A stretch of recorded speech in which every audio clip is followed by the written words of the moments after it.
Greetings, this is Griff Ruby with part 36 of my series, Ecclesiology for Sedevacantists, based on Dogmatic Theology, Volume 2, Christ Church, by Msgr G. van Noort.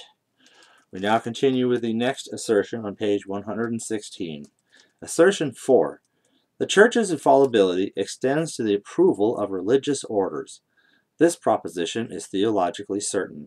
The religious state is essentially the observance, under obligation of a vow, of the evangelical counsels recommended by our Lord himself. But every congregation or order follows its own constitution, its own laws for living the evangelical counsels, and for attaining its own special purposes.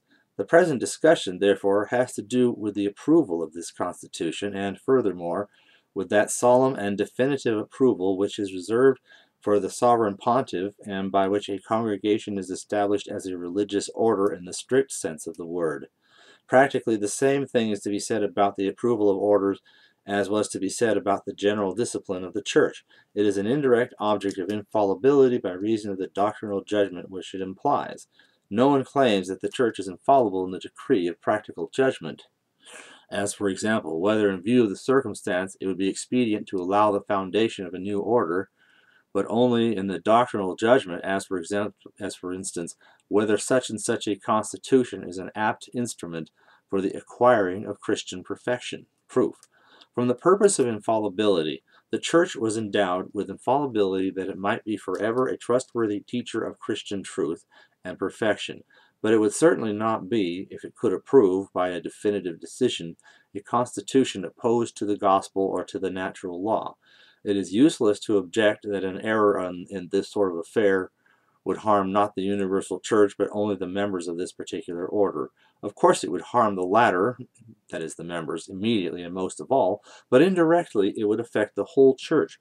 For when an order is solemnly approved, it is recommended to the whole Church as a fit means for acquiring perfection, so that no one may illicitly impugn it from this point of view.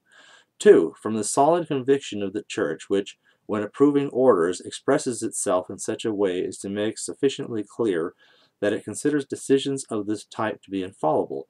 For an example of such a decision, see Pescht Praelections Dogmatae 1545. So I think there's a little bit here to comment. Obviously, we've had a number of various religious communities and houses founded by the traditional communities, bishops, priests, and so forth. And obviously there simply hasn't been the means to have a full papal establishment or recognition of these orders. Nevertheless, they can still be called orders even when they're still in that stage of merely being approved by an individual bishop who has sponsored and examined and reviewed the order and canonically erected it themselves as a bishop for their own particular flock. Obviously, it will take a pope to take these orders that have proven their worth and elevate them to the status of legitimate religious orders in the fullest degree, but they are already religious orders, albeit on a more limited degree that approved as would be approved in any more normal time. A bishop approves the founding of an order in his diocese or a religious house or religious community, whatever, and it gives a canonical erection and such that it's official, it's established. He has already reviewed what its rules are, what its constitution is, and he's already satisfied, at least himself, and presumably the bishop will have a small pool of little episcopal level curial, as it were, experts that he will have consulted, and they will have reviewed the rules, refined them, perfected them, and said, okay, we now say this is a good rule. And all that's left is that when the Pope decides, I think this is a good order and I'd like to see this order in other places, then that's for the Pope to approve it and say, okay, now we can expand this thing. So we don't have a Pope to do that these days, but everything short of that. Like I said, a bishop can recognize an order. That order has a valid founding and can, if not in this explicitly ultra strict and technical sense, be called an order, since that would need a papal approval. It is still an order in a somewhat more general and common use of the word. It is a religious order. They live by the evangelical counsels and they, have a specific set of rules and constitution. And I think there's something worth commenting on, because I've seen some fault certain traditional societies of priests for having a very simplistic set of rules. I should point out that a great many of the famous orders got their start with relatively small and simple sets of rules that over the years grew and were added to.